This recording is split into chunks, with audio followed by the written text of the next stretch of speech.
I can see clearly now. The rain is gone. I can see all those obstacles. They're out of my way. Gone, and all those dark clouds that had me blind. It's gonna be a bright sunshiny day.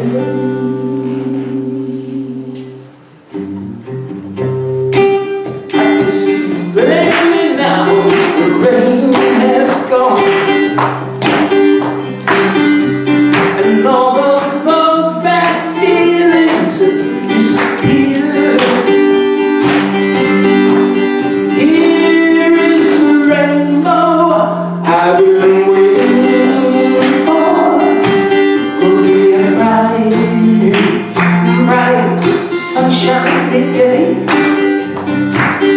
Gonna be a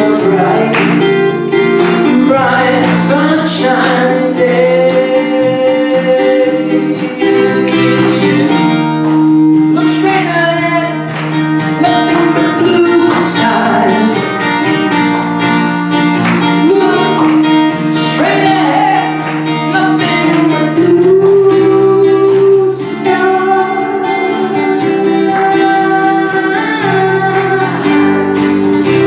I can see clearly now. The rain has gone. And all of those bad feelings have disappeared. Here is that rainbow we've been waiting for. It'll be a bright, sunshiny day. It's good when we wait and it finally comes. Bright, sunshiny day. Keep the faith. It's gonna be a bright, sunshiny day. You know that it's a bright, sunshiny day.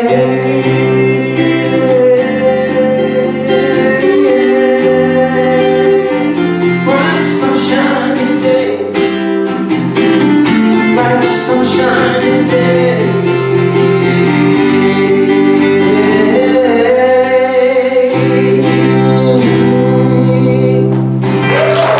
But it has a metaphysical truth from the very first line. I feel good. I knew that I would.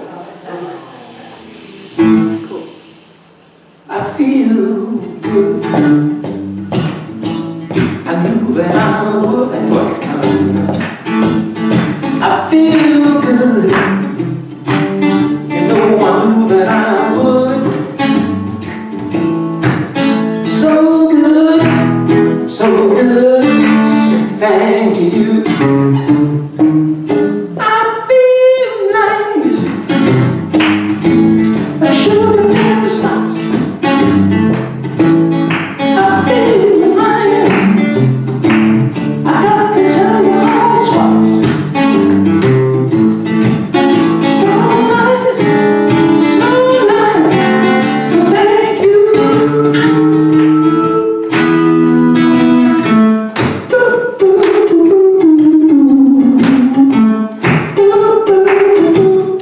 Now I look around and I see so much love surrounding me.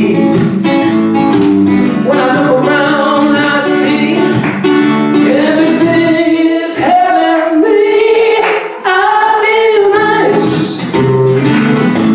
like sugar and spice. I said I feel nice, like sugar and spice. So nice, so nice. So thank you, you.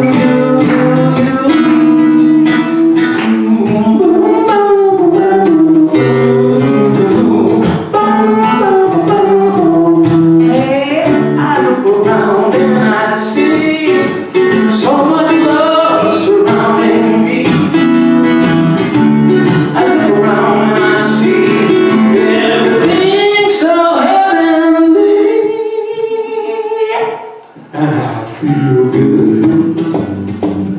Just like I knew that I would.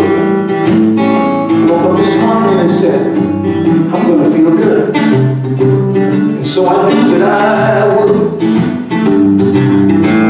So good, so good, so thank you. So good, so good, so thank you. So good, so good, so thank you.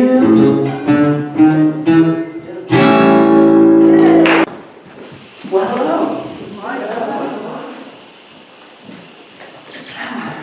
Good to see you all. It's always good to be here.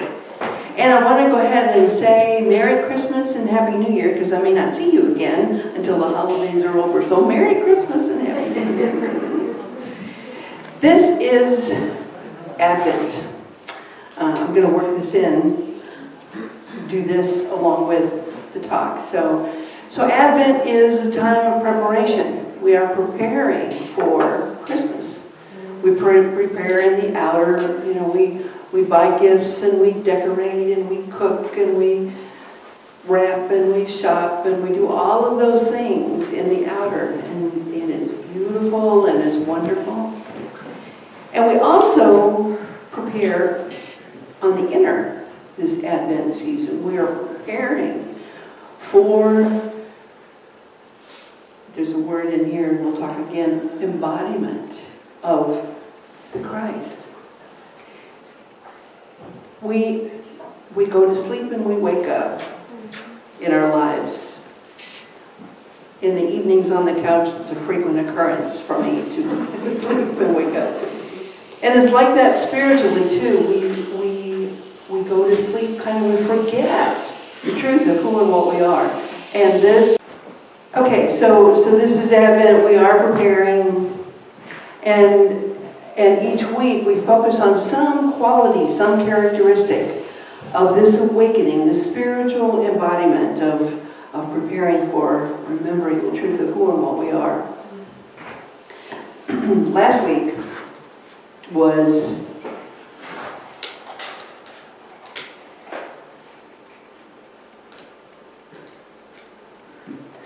hope and faith. And to me that's like a two-legged stool. Hope. You have to have hope. You have to be able to imagine what it is that you want to see, you want to have, you want to be or do. You have to have hope before it can even be a possibility. And then once you have hope, then you can acquire faith, where it is a knowing, just a knowing, a trust and faith and knowing that it is so. That's week 1 of Advent. Week 2,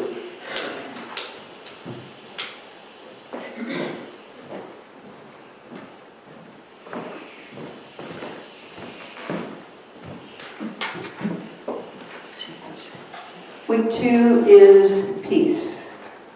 And that's what we're working on today, is peace. Scripture in one of the little Advent booklets that I have has John 14:27, which is a very familiar passage. Peace I leave with you, my peace I give to you. I do not give to you as the world gives. Do not let your hearts be troubled, and do not let them be afraid. Now, maybe not for you, but sometimes the first thing that comes to mind when I hear something like this is, how can I be peaceful? Look at everything that's going on. There's just so much. It's in the news, it's in the media, that everywhere you look, there's something that is causing us unrest. Our hearts are troubled sometimes, and we do feel fear sometimes. How can we be peaceful? Well, we have a lot of evidence that to the other side, that no, things are not peaceful. I recently read a statement that resonated with me, and that's what I had mentioned already. It is said that Advent is our preparing to embody peace, love, and joy.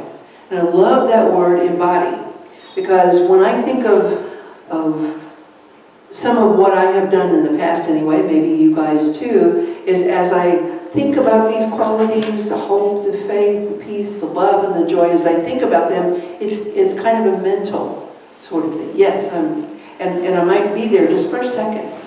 But when I embody one of these, that's very different. I'm bringing that into my being. I am bringing that into my experience so that I can be peace, not feel peace, be peace.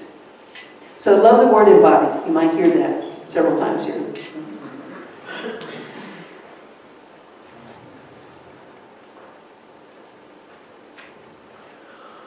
We also, here we teach that we are divine expressions of whatever it is, of love, of peace, of joy. We are God in expression as that. So today we're wondering, how can we be an expression of peace? How can we embody peace? And we go back to that scripture that we just read. There are actually two kinds of peace. It says, peace I leave with you. Jesus is saying these words. Peace I leave with you. This is Christ's peace. I do not give to you as the world gives. So then he's talking about the world there's a different kind of peace that the world experiences. We expect, and what that is it's in the outer. It is the kind of thing, when I think of world peace, for example, first thing that comes to mind for me is countries that are warring with each other. So world peace is they stop their wars. Ukraine and Russia will stop their war if they can be in peace. Families where there's a lot of family gatherings at this time of year.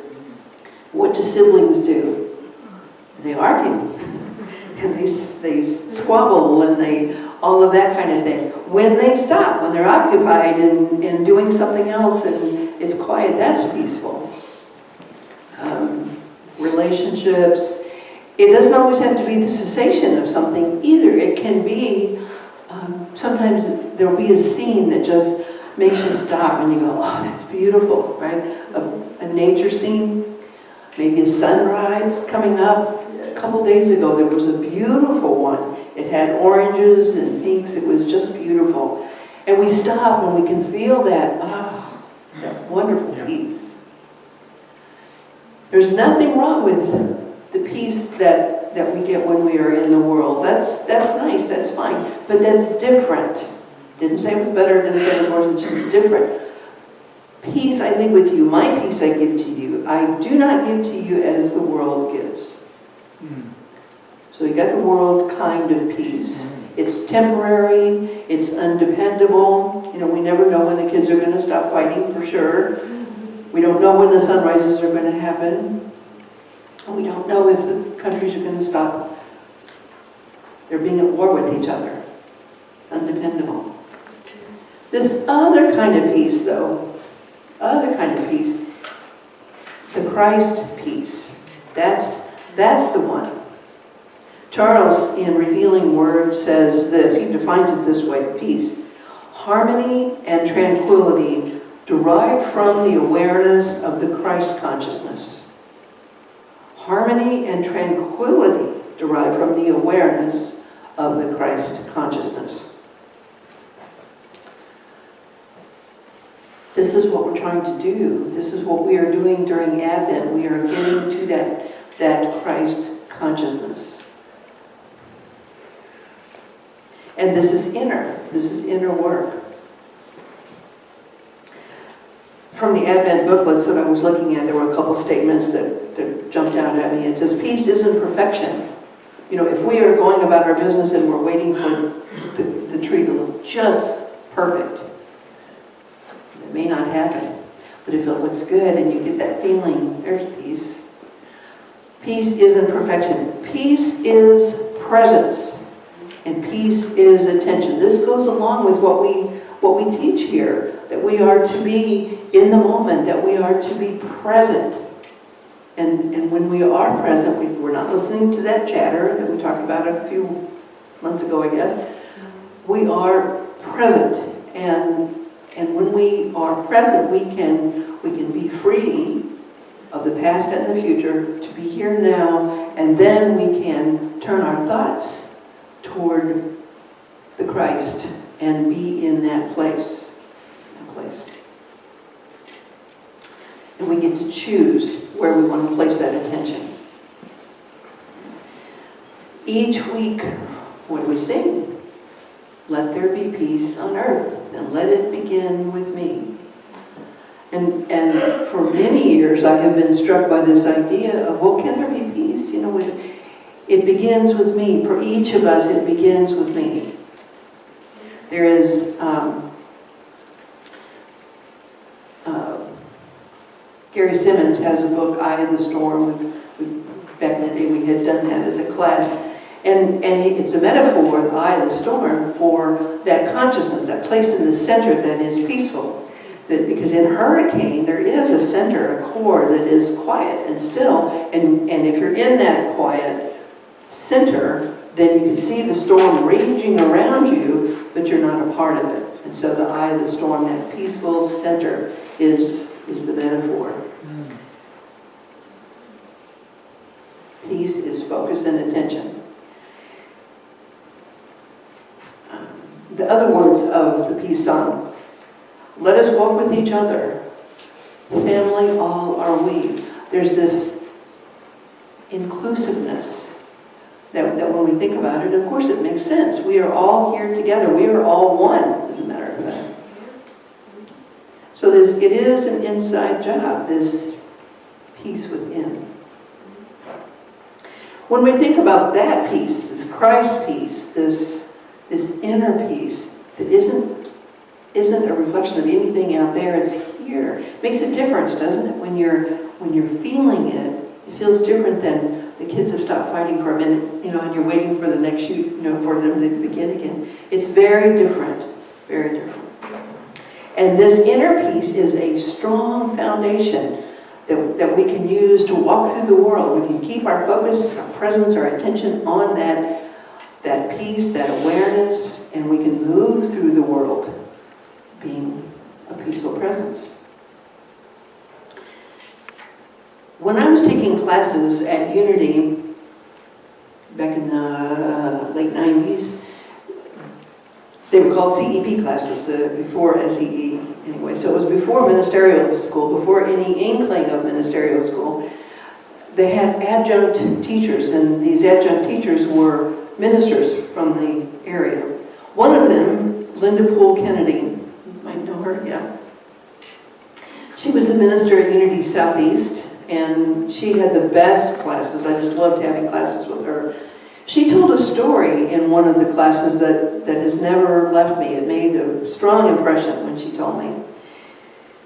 It doesn't have anything to do with Christmas, but it does have to do with peace. She described a time in her life where a family, I believe the details have kind of gone fuzzy, but I think a family member had passed away, and I think it was a young person. And she told the story of how she went to the house of a family member and was going to be with her family as they grieved this death. She described how when she walked in, there were people crying and wailing, and just the pain and the anguish was palpable. You could feel it. It just sort of hit her when she walked in. She described that she walked in, didn't say anything, but as I recall, she said she closed her eyes and lifted her hands, lifted her hands and began to just revolve very slowly, turning. And her eyes were closed, but she could hear the level of the crying and so forth going down and going down. And when she finished her going all the way around and opened her eyes, there was still crying, there was still sadness, but it wasn't that raging pain that it had been before. It was a powerful story. How did she do that? How How was she able to bring peace to this room full of people without saying a word, without doing anything except quietly turning? She kept her awareness focused on that Christ consciousness. She embodied peace. Charles Fillmore talks about how we are energetic beings, and I would imagine the energy that that woman was emanating at that point in time, peace was amazing. There was another definition in the Revealing Word that jumped out at me, and it had to do with what Linda did. It was, I looked up peace, and we had a definition. Right under that was peacemaker. And that definition says, in the Daily Word, or Revealing Word, one who reduces to peace and harmony all the thoughts of strife, anger, and retaliation in his own mind. All the thoughts of strife, anger, retaliation. I would add fear, anguish, pain. I would add some of those. Any of those kind of thoughts. A peacemaker is one who reduces that to peace and harmony. Let there be peace and let it begin with me. It's an inner job. Like Linda, placing focus and attention on spirit, we can be peace. Jesus said in Sermon on the Mount, blessed be the, kind of roughly paraphrasing, blessed be the peacemakers, for they shall be called children of God. Now, the dictionary definition of peacemaker is not very different from the Revealing Word. It says, it's a person who brings about peace, especially by reconciling adversaries. A mediator, people hire them to make peace. Peacemaker. But if you just apply a little bit of metaphysics to that, it's saying the same thing. The reconciling adversaries. Does anybody else have adversaries that talk in your head? I do. I have arguments with two sides of me. I'd really like to go have that. No, you don't need that. It's things. Look what happened after Thanksgiving. Just arguing entities that are in there, the adversaries. So either definition works. Bringing those into peaceful alliance. Now, for years, this is the first time and I've been around the earth several years. This is the first time I thought about how I treat areas and times of conflict. And one of the things I do is I remove myself. If I see that there's an argument going on, there's a conflict happening, if I'm not directly involved in it, often I'll just step away. I'll go somewhere else. This year, this made me think about that. Because if I wanted to be like Linda, if I want to be a peacemaker, and I do, and I encourage all of us to consider taking that on, because it's a much more active role. If I do, then I don't want to be the one leaving the room unless I can't get my thoughts anchored in that consciousness. If I'm part of the distress, then maybe go get myself back in there. But don't leave, Sharon. Stay and focus. Put my attention and my focus on peace. It was a new thought for me. Maybe you too. Yeah.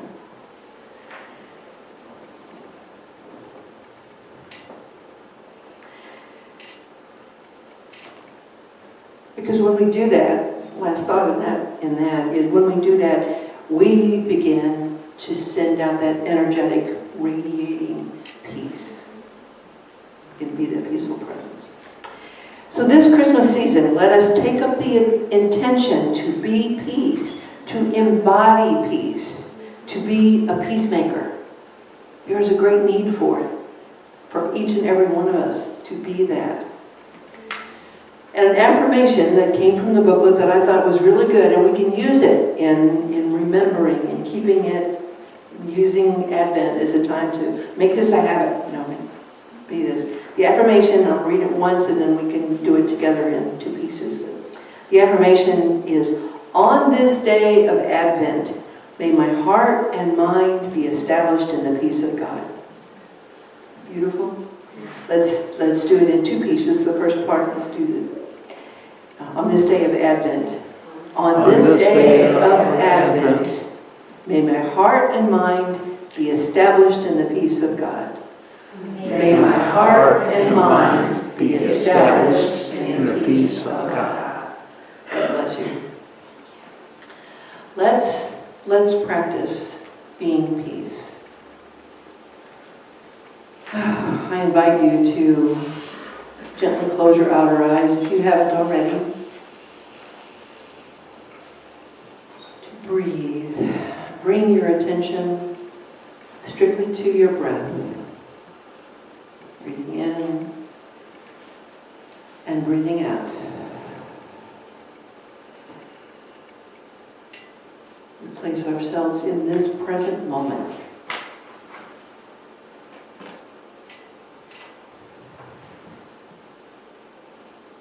And we adopt a listening aspect so that then we are very much centered in this present moment. We are open, we are receptive, we are willing. There is this wonderful, blessed silence.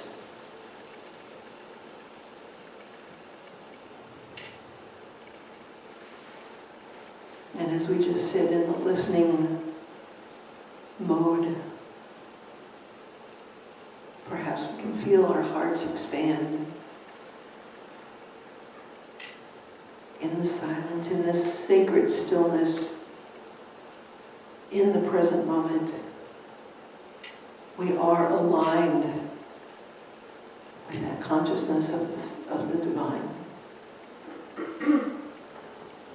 It is from this centeredness, this awareness, that we have access to all power, to all strength, to all wisdom. We are expressions of Source.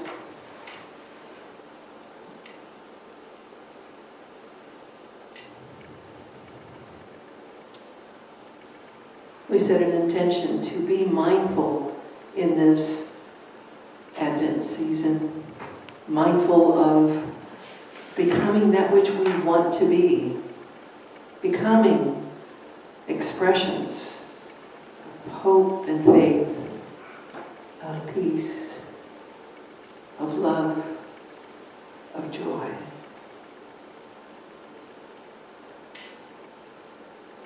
That is our intention. And on this day, we expand that intention to include being a peacemaker, being peace actively in our world. As we are peace, not only does our life improve, does our life become more bearable, does our life become more satisfying and fulfilling, but we also are modeling and sending out peaceful vibrations, energy, toward everyone around us. We are modeling that expression of peace, that embodiment of peace. When we say all is well, we experience that, we feel that. We know that that is true. We have faith in that. So let us take a few moments in silence now to experience peace, to be and embody peace, to radiate peace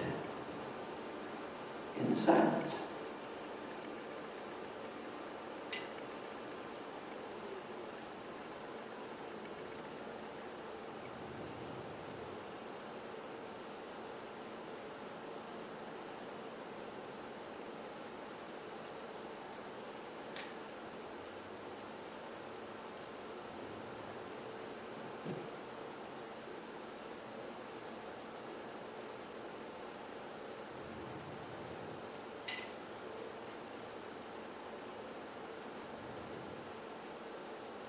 On this second Sunday of Advent, we are peace. We follow our way shower and teacher, Jesus Christ, who is called the Prince of Peace. We are a valuable contribution in our world. And we are grateful for the awareness, the knowledge, and the opportunity. For all of this good, we give thanks. And so it is. Amen. Wow. I was thinking the other day that if you Google end poverty, what you're going to get back is a bunch of articles about poverty. But if you Google abundance, you're going to get that. You'll get a bunch of arguments. And it's just a computer, but that's the way the universe works as well. You know? So I thought I'd close with a really optimistic and love-filled song by John Denver.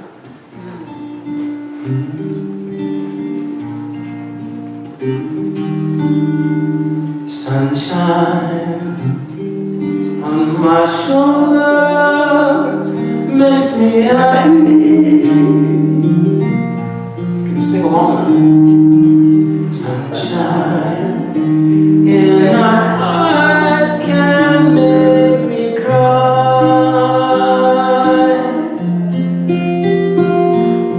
Sunshine on the water looks so lovely.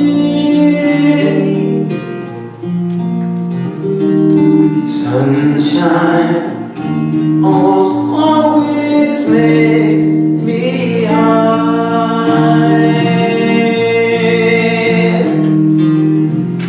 And if I had a day I could give to you, I give to you a day just like today.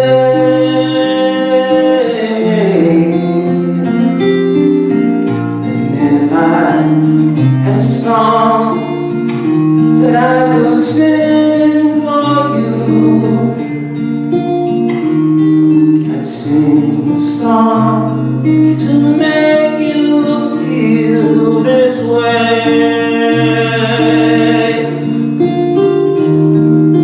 Sunshine on my shoulders